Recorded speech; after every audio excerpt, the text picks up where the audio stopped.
مضبوط خاندانی نظام. یہ خاندانی نظام شروع ہوتا ہے ایک مرد اور ایک عورت کے درمیان ازدواج سے، اور وہاں نکاح ہوتا تھا. ان دونوں کے درمیان جتنی محبت ہوگی، جتنا قرب ہوگا، جتنا باہمی اعتماد ہوگا، اتنا ہی خاندان مضبوط ہوگا. اس لیے کہ یہ فرسٹ ڈائمنشن ہے خاندان کی، شوہر اور بیوی. اب شوہر اور بیوی کو اللہ نے اولاد دے دی. Second dimension has been added now. استحکام خاندان کے لیے ضروری ہے کہ اولاد والدین کا ادب کرے، ان کی خدمت کرے ان کے بڑھاپے میں. یہ کہنے کی ضرورت نہیں تھی کہ اولاد سے محبت کرو. اولاد کی محبت تو دل میں ہے ہی ہے، اور اس کے لیے تو یہ کہنا پڑتا زیادہ محبت نہ کرو، زیادہ لاڈ پیار کرو گے بگڑ جائیں گے. ان کے محبت کی وجہ سے حرام میں منہ نہ مارو، انہیں اچھا کھلانا اچھا پہنانا یہ روکا گیا ہے. کہیں نہیں کہا گیا اپنی اولاد سے محبت کرو، وہ تو ہے کریں گے. ہاں لیکن بوڑھے والدین، قرآن میں 5 جگہ اللہ کے حق کے فوراً بعد والدین کا حق ہے. وَقَضَىٰ رَبُّكَ أَلَّا تَعْبُدُوا إِلَّا إِيَّاهُ وَبِالْوَالِدَيْنِ إِحْسَانًا أَنِ اشْكُرْ لِي وَلِوَالِدَيْكَ. دیکھیے سورہ لقمان میں أَنِ اشْكُرْ لِي، شکر کرو میرا، میں خالق ہوں تمہارا، رب ہوں تمہارا. وَلِوَالِدَيْكَ، اور اپنے والدین، کیونکہ وہ ذریعہ بنے ہیں تمہارے اس دنیا میں آنے کے. اور تم جب چھوٹے سے تھے انہوں نے پالا پوسا ہے، اپنا پیٹ کاٹ کر تمہیں کھلایا ہے، اپنی رات کی نیندیں حرام کر کے تمہیں پالا ہے. لہذا وَقَضَىٰ رَبُّكَ أَلَّا تَعْبُدُوا إِلَّا إِيَّاهُ وَبِالْوَالِدَيْنِ إِحْسَانًا. اور تیسری ڈائمنشن بہن بھائیوں میں رشتہ، اولو الارحام، صلہ رحمی کرو، اخوت. یہ 3 ڈائمنشن ہوئے. ہمارا اسپیس کا تصور کیا ہے؟ 3 ڈائمنشنل اسپیس، چوڑائی، لمبائی اور اونچائی یا گہرائی. تو یہ 3 ڈائمنشنز ہے خاندان کے ادارے کی. اما یبلغن عندک الکبر احدہما او کلاہما، اگر ان میں سے کوئی ایک یا دونوں تمہارے پاس بڑھاپے کی عمر کو پہنچ ہی جائیں. اما یبلغن عندک، تمہارے پاس پہنچ جائیں اگر ان میں سے احدہما، ان میں سے کوئی ایک، او کلاہما یا دونوں. تو اب دیکھیے احکام کیا ہے. بوڑھے والدین، فلا تقل لہما اف. نمبر 1، انہیں اف تک مت کہو. اف کیا ہے؟ بڑی چھوٹی سی شے، کوئی حقارت آمیز شے، ناخن جو تراش دیے جاتے ہیں ان کو بھی اف کہتے ہیں. اتنی سی چھوٹی بات بھی ان سے نہ کہو کہ ان کی گستاخی جو ہے اس درجے میں ہو رہی ہے. جیسے کہ یہ تراشے ہوئے ناخن ہے، اس درجے میں بھی کوئی گستاخی ان کے سامنے نہ. فلا تقل لہما اف. اف ہے آپ پر. ہمارے ہاں یہ لفظ اف زیادہ استعمال نہیں ہوتا، تف استعمال. تف ہے تم پر، تف ہے آپ پر. نہیں، ہرگز نہیں. اف لکما وما تعبدون، حضرت ابراہیم علیہ السلام نے فرمایا تھا، سورہ انبیاء میں ہے موجود. اف لکما، سورہ احقاف میں جو سرکش اولاد ہوتی ہے ان کے بارے میں کہا گیا وہ اپنے والدین کو اف لکما، آپ پر تف ہو. نہیں، لیکن یہاں جو حکم ہے فلا تقل لہما اف، انہیں اف تک نہ. نمبر 2، ولا تنہرہما، کبھی انہیں جھڑکنا مت. اما السائل فلا تنہر، سورۃ الضحیٰ جو ہے اس کی جو آخری آیت ہے، تو کسی کو جھڑک دینا، کسی سائل کو جھڑکنا نہیں ہے. اگر نہیں کوئی دے سکتے تو آپ شرافت کے ساتھ اسے معذرت کر لیں، بس اللہ خیر صلی اللہ معاف کیجئے، بس جھڑکو مت. ولا تنہرہما. نمبر 3، وقل لہما قولا کریما، ان کے ساتھ گفتگو کرو بڑے ادب کے ساتھ، ان کا احترام ملحوظ رکھتے ہوئے بات کرو. لیکن یہ ہے کہ اس کے اندر احترام ملحوظ ہونا چاہیے، ادب ملحوظ رہنا چاہیے. ایسا نہ ہو کہ ان کے دل کو ٹھیس لگے. یہی ہے وہ جو بچہ سا تھا ہماری گود میں کھیلتا تھا، اس کی نجاستیں ہم صاف کرتے تھے، اس کو دودھ ہم پلاتے تھے، اس کو چلنا ہم نے انگلی پکڑ پکڑ کر. آج کل تو خیر اور بہت سی چیزیں ایجاد ہو گئی ہیں، واکرز ہیں اور کیا کیا ہے، لیکن پہلے کیا ہوتا تھا؟ والدین ہی انگلی پکڑ کر چلایا کرتے تھے اور چلانا سکھاتے تھے. آج یہ سینہ تان کر بات کر رہا ہے ہم سے. آج یہ اس طریقے سے جو ہے گستاخانہ انداز اس نے ہمارے سامنے اختیار کیا ہے، وہ دل کو ٹھیس نہیں. میں نے اس سے پہلے بھی ایک مرتبہ آپ کو بتایا تھا کہ صرف 2 چیزیں ایسی ہیں جن کو محبت اور تعظیم کے انداز میں دیکھنا بھی عبادت ہے، محض دیکھنا اور کچھ نہیں کر رہے آپ. ایک خانہ کعبہ، محبت بھرے انداز میں آپ بیٹھے ہوئے، صرف نہ آپ طواف کر رہے ہیں، طواف کریں گے تو اور ثواب ہوگا. آپ بیٹھے ہیں صرف اور دیکھ رہے ہیں، اور اس کے اندر احترام ہے، تعظیم ہے. اللہم زد بیتک ھذا تشریفا و تکریما و تعظیما. آج کل جو لوگ، اب تو خیر ٹھیک ہے بات وہاں سے آگے نکل گئی ہے، مینا میں پہنچ گئے ہوں گے لوگ، کل تو حج ہو جائے گا انشاءاللہ. لیکن جو حاجی بھی یہ دعا مسنون ہے کہ جب بھی وہ مسجد حرام کے اندر داخل ہوتا ہے اور پہلی مرتبہ نگاہ پڑتی ہے خانہ کعبہ پر، تو فوراً اللہم رب ھذہ البیت زد بیتک ھذا تشریفا و تکریما و تعظیما، اے اللہ اپنے اس گھر کو، اس کی عزت، اس کی تکریم، اس کی تعظیم، اس کے اندر اور اضافہ کرتا چلا۔ تو یہ انسان اگر صرف خانہ کعبہ کو بیٹھ کر دیکھتا رہے تب بھی عبادت ہے، ثواب ہے۔ اور اسی طرح بوڑھے والدین کو محبت بھری نگاہ سے دیکھنا، یہ بھی موجب ثواب ہے کہ دل جو ہے ان کو کہیں کوئی آئینہ قلب جو ہے ان کے احساسات کو ٹھیس نہ پہنچے، اس کا لحاظ رکھنا۔ اما یبلغن عندک الکبر احدہما او کلاہما فلا تقل لہما اف ولا تنہرہما وقل لہما قولا کریما واخفض لہما جناح الذل من الرحمہ، اور ان دونوں کے سامنے اپنے کندھوں کو شفقت کے ساتھ، ادب کے ساتھ جھکا کر رکھو۔ یہ جو ابھی میں نے چند الفاظ کہے تھے کہ سینہ تان کر بات کرنا، یہ ایک انداز ہوتا ہے بات کرنے کا۔ ایک یہ ہے کہ آپ بات کر رہے ہیں والدین سے، والدہ سے، والد سے، لیکن جھکے ہوئے، کندھے جھکائے ہوئے۔ اب یہ بھی دو ہی باتیں ہیں، یا والدین کے سامنے کندھے جھکانے ہیں، یا پھر حضور سے کہا گیا ہے اے نبی آپ اہل ایمان کے لیے وخفض جناحک للمؤمنین، یہ مومن جو ایمان لائے ہیں ہمارے نیک بندے ہم پر، چاہے وہ غریب ہے، فقیر ہے، چاہے وہ غلام ہے، مسکین ہے، آپ اپنے کندھے ان کے سامنے جھکائیے۔ یہ بہت بڑی بات ہے جو کہی گئی ہے محمد رسول اللہ صلی اللہ علیہ وسلم، آپ ان کے سامنے وخفض جناحک للمؤمنین، اہل ایمان کے لیے اپنے کندھے جھکائیے، جھکا کر ان کا احترام کیجیے۔ حالانکہ اصل احترام تو حضور کا ہے، وہ تو جب ہم پڑھیں گے سورہ حجرات تو جا کے معلوم ہوگا کہ کس درجے احترام منحوس رہنا چاہیے حضور کا صلی اللہ علیہ وسلم۔ لیکن یہاں نوٹ کیجئے وَخْفِضْ لَهُمَا جَنَاحَ الذُّلِّ مِنَ الرَّحْمَةِ، اور اس سب کے بعد بھی وَقُلْ رَبِّ ارْحَمْهُمَا كَمَا رَبَّيَانِي صَغِيرًا، اور یہ دعا کرتے رہا کرو اے رب ہمارے ان دونوں پر، میرے والدین پر رحمت فرما، رحم کر، جیسے کہ انہوں نے مجھے پالا پوسا جبکہ میں چھوٹا سا تھا۔ اب دیکھیے یہاں لفظ کیا آیا، ربیانی، رب، اللہ تعالیٰ رب ہے حقیقی، وہ ہے اصل میں پالن ہار، ساری چیزیں اس کی پیدا کرنا ہے۔ ماں باپ کے دل میں بھی محبت اور شفقت تو اسی نے ڈالی ہے، ماں کی چھاتیوں میں دودھ تو اسی نے بنایا، پیدا کیا ہے، تو اصل رب تو وہ ہے۔ لیکن اس کی ربوبیت کا ظہور جو ہو رہا ہے عالم واقعہ میں، عالم مادی میں، وہ والدین کی ربوبیت ہے۔ والدین پال رہے ہیں، پوس رہے ہیں، اپنی راتوں کی نیندیں حرام کرتے ہیں، بچے کو تکلیف ہے تو والدین نہیں سو سکتے، کوئی اور معاملہ ہے تو اس ظاہر بات ہے کہ ان کا آرام چین بالکل حرام ہو جاتا ہے۔ یہ ہے در حقیقت۔ اب ان کا بدلہ کیا چکا سکتا ہے آدمی؟ میں نے بار عرض کیا ہے کہ شکر جو ہے وہ شکر کا تقاضا یہ ہے کہ انسان حق ادا کرنے کی کوشش، هل جزاء الاحسان الا الاحسان، کسی نے آپ کے ساتھ بھلائی کی ہے تو آپ کو بھی اس کے ساتھ بھلائی کرنی چاہیے۔ لیکن والدین نے جو بھلائی تمہارے ساتھ کی ہے تم اس کا بدلہ کیا دے سکتے ہو؟ اگر تم نے ان کے بڑھاپے میں خبر گیری کر بھی لی تب بھی وہ بدلہ نہیں ہو سکتا کہ جو انہوں نے تمہارے وجود میں آنے اور تمہارے لیے جو مشقتیں جھیلی ہیں، جو ایثار کیا ہے، جو قربانیاں دی ہیں تمہیں پالنے پوسنے کی، اس کا بدلہ نہیں ہو سکتا۔ اس کا بدلہ ایک ہی ہے، اور وہ کیا ہے؟ اللہ سے دعا کیا کرو، وَقُلْ رَبِّ ارْحَمْهُمَا كَمَا رَبَّيَانِي صَغِيرًا، پروردگار ان دونوں پر رحم فرما، رحمت نازل فرما، ان کی مغفرت فرما، ان کے درجات بلند کر، ان کی غلطیوں سے درگزر فرما، ان کے گناہوں کو بخش دے، ان کی غلطیوں سے چشم پوشی اختیار فرما پروردگار۔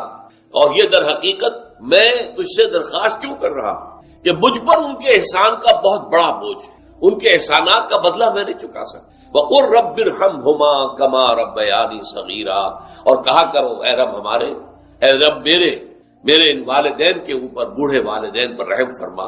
اور ظاہر بات ہے کہ یہ سلسلہ جو ہے یہ صرف زندگی کا نہیں ہے، ان کے انتقال کے بعد بھی رب ارحمہما کما ربیانی صغیرا، رب اغفر لی ولوالدی وارحمہما کما ربیانی صغیرا، یہ آپ کی نمازوں کے ساتھ دعاؤں میں مستقل دعا ہو جانی چاہیے کہ اے پروردگار مجھے بھی بخشش فرما دے، مجھے بھی بخش دیجو، اور پھر میرے والدین کو بھی بخش دیجو، اور ان پر رحمت نازل کیجو جیسے کہ اس نے مجھے پالا پوسا تھا جبکہ میں چھوٹا سا تھا۔ وَقُلْ رَبِّ ارْحَمْهُمَا كَمَا رَبَّيَانِي صَغِيرًا۔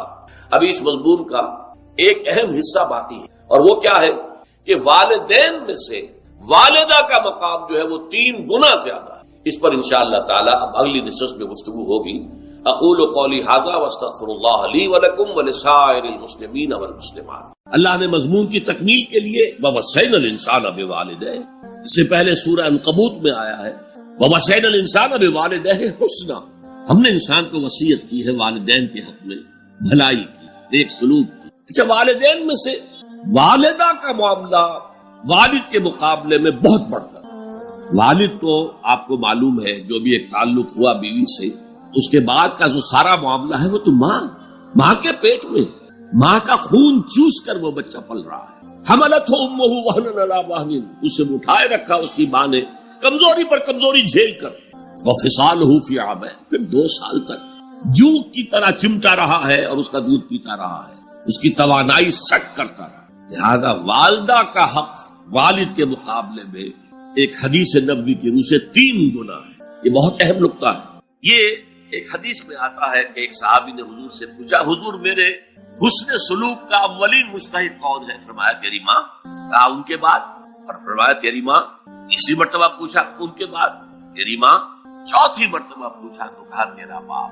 گویا کہ والدہ کا حق اس کی خدمت، اس کے ساتھ نرمی، کہیں اس کے دل کو ٹھیس نہ پہنچا دینا.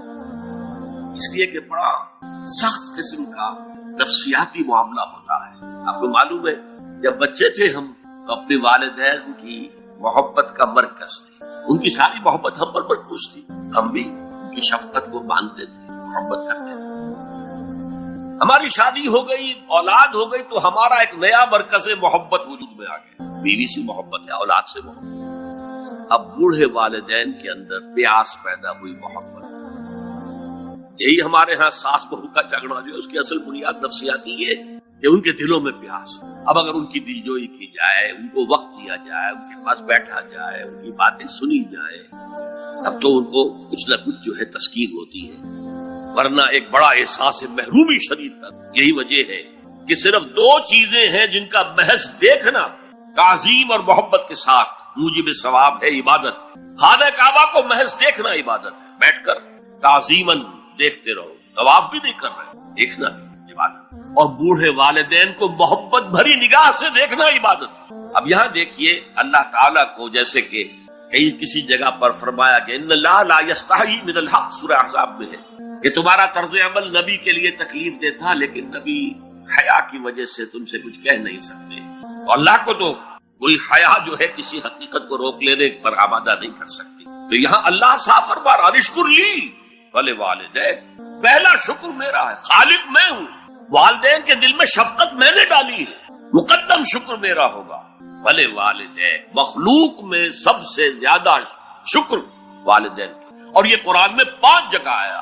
وَقَضَىٰ رَبُّكَ أَلَّا تَعْبُدُوا إِلَّا إِيَّاهُ وَبِالْوَالِدَيْنِ إِحْسَانًا، سورہ بنی اسرائیل، سورہ بقرہ میں ہے، سورہ نساء میں. ان اشکر لی وَلِوَالِدَيْكَ إِلَيَّ الْمَصِيرُ، لوٹنا تو میری طرف ہے، میں حساب لے لوں گا کہ تم نے میرا بھی شکر ادا کیا تھا یا نہیں، اور اپنے والدین کا بھی شکر ادا کیا تھا یا نہیں. اب دیکھیے 2 چیزیں آئیں، ایک شکر اللہ کا اور اس کا تقاضا شرک نہ ہو، ایک شکر والدین کا. اگر یہ دونوں چیزیں ٹکرا جائیں، کس قدر منطقی ربط ہے قرآن مجید کی آیات میں. والدین حکم دے رہے ہیں شرک کرو، کیا کریں؟ آپ کے علم میں ہوگا حضرت سعد ابن ابی وقاص رضی اللہ تعالی عنہ 10 مبشرہ میں نوجوان تھے، ایز اے ٹین ایجر ایمان لائے ہیں حضور. باپ کو فوت ہوئے عرصہ ہو گیا تھا، ماں نے بڑی محبت سے، مال بہت چھوڑ گیا تھا باپ، ناز و نام میں پالا. اب سعد ایمان لے آئے حضور. والدہ نے کہا تم نے اپنے باپ کے دین کو چھوڑ دیا، میں جان دے دوں گی اگر تم اس سے واپس نہ آئے، اور اپنے مشرکانہ عقائد کو تم نے دوبارہ اختیار نہ کیا. مرن برت رکھ لیا. اب کیا بیت رہی ہوگی، کس قدر سلیم الفطرت نوجوان تھا سعد، جو نوجوانی میں حضور پر ایمان لایا. لیکن فطرت کے اندر جو چیز مثبت تھی، والدین کا ادب، اللہ جسے اپنی طرف منسوب کر رہا ہے وہ فطرت ہے. اب یہ ٹکرا رہے ہیں، کیا کریں؟ آیت نازل ہوئی، اور یہ آیت سورہ عنکبوت میں بھی ہے، جیسا کہ میں نے بیان کیا کہ نہیں، یہاں اگر وہ تمہیں مجبور کریں، جاہداکا کا لفظ بھی یہاں پہ نوٹ کیجئے، اگر تم سے جہاد کریں. یہ جہاد صرف مسلمان نہیں کرتا، جہاد تو کافر بھی کرتا ہے، مشرک بھی کرتا ہے. لیکن جہاد ہے، مجبور کر رہے ہیں، پریس کر رہے ہیں کہ اپنے آبائی دین میں واپس آ جائے. مصعب بن عمیر کو برہنہ مادرزاد کر کے چچا نے نکال دیا. نہایت ناز و نام میں پلا ہوا ایک نوجوان. نہرو جی کے بارے میں کہا جاتا ہے ان کے کپڑے پیرس سے سل کر آتے تھے، ان کا 200 درہم کا جوڑا شام سے تیار ہو کر آتا تھا. باپ اتنی دولت چھوڑ گیا، اور جہاں سے مصعب گزر جاتا تھا خوشبو اتنی رچی بسی ہوتی تھی ان کے لباس میں کہ پوری گلی، پورا بازار مہک جا رہا ہے. لوگ ہاں مصعب جا رہا. جب ایمان لے آئے، چچا نے کہا دیکھو یہ ساری دولت تمہارے مشرک باپ کی، اب نکل جاؤ گھر سے، تمہارا کوئی حق نہیں ہے. اٹھ کر چلنے لگے تو کہا یہ کپڑے جو تمہارے جسم پر ہے وہ بھی اسی مشرک باپ کے، اتار دو. مادر ذات برہنہ ہو کر ماں کے پاس آئے. انہوں نے آنکھوں پر ہاتھ رکھے. وہ سب کیا ہوا ہے؟ کہا ماں میں موحد ہوں. یہ ہے توحید. موحد اپنے آپ کو سمجھنا کچھ اور ہے. زندہ قوت تھی زمانے میں یہ توحید کبھی، اور اب کیا ہے؟ فقط ایک مسئلہ علم کلام. وَإِن جَاهَدَاكَ عَلَىٰ أَن تُشْرِكَ بِي مَا لَيْسَ لَكَ بِهِ عِلْمٌ فَلَا تُطِعْهُمَا. اچھا یہ دو انداز آتے ہیں شرک کے بارے میں. مَا لَيْسَ لَكَ بِهِ علم، تمہارے پاس کوئی علم نہیں ہے ان ہستیوں کے بارے میں جن کے بارے میں کہا جاتا ہے کہ وہ خدا کی شریک ہے. عقل جو ہے یہ عقل انسانی تسلیم نہیں کرتی. ایک ہی ارادہ ہے، ایک ہی اسکیم ہے، ایک ہی حکمت ہے، ایک ہی پلان ہے جو پوری کائنات کو اپنے احاطے میں لیے ہوئے. یا کہا جاتا ہے ما لم ينزل به سلطانا، کسی ایسی ہستی کو شریک نہ کرو جس کے لیے اللہ نے کوئی سند نہیں اتاری. اللہ اگر کہتا میرے ساتھ یہ بھی شریک ہے تو ٹھیک ہے، ہم اللہ کو سجدہ کرتے ہیں، اس کو بھی کر دیتے. جیسے کہ حضور سے کہلوایا گیا ان کان للرحمن ولد فانا اول العابدین، اگر رحمان کا کوئی بیٹا ہوتا سب سے پہلے میں عبادت کرتا ہوں. کوئی نہیں ہے، نہ بیٹا ہے نہ بیٹی ہے. قل هو اللہ احد اللہ الصمد لم یلد ولم یولد ولم یکن له کفوا احد. تو فرمایا وَإِن جَاهَدَاكَ عَلَىٰ أَن تُشْرِكَ بِي مَا لَيْسَ لَكَ بِهِ عِلْمٌ فَلَا تُطِعْهُمَا. لیکن یہی توازن دیکھیے، یہ صرف اللہ کے کلام میں ہو سکتا ہے. یہ نہیں کہ پھر ان کو دفاع کرو، ان سے کوئی تعلق نہ رکھو. نہیں، صاحبهما فی الدنیا معروف. ان کا کہنا تو مت مانو اس معاملے میں. اللہ کا حق احق ہے، بالا تر ہے، لیکن ان کے ساتھ دنیا میں رہو معروف سے ان کے حقوق ادا کرو. چاہے مشرک ہے والدین، چاہے کافر ہے والدین، ان کی خدمت تمہارے ذمے ہے، ان کی ضروریات پورا کرنا تمہارے ذمے ہے اپنے مقدرت کے مطابق. صاحبہما فی الدنیا معروفا اور واتبع سبیل من اناب الی. پیروی والدین کی ضروری نہیں ہے، اطاعت والدین کی لازمی نہیں ہے. لا طاعت لمخلوق فی معصیت الخالق.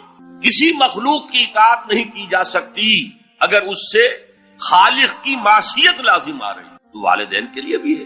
اطاعت مطلق نہیں ہے، پیروی ان کی ضروری نہیں ہے. پیروی اس کی کرو جس نے اپنا رخ میری طرف کر لیا. ابھی اللہ کا کلام چل رہا ہے، درمیان میں جو آیا اتباع اس کی. دیکھو کون ہے جس نے اپنا رخ میری طرف کر لیا ہے، پیروی اس کی کرو، والدین کی نہیں. اسی لیے سورہ بقرہ کے تیسرے رکوع کی پہلی آیت جہاں حضور کی دعوت کا بیان ہے وہ کیا ہے؟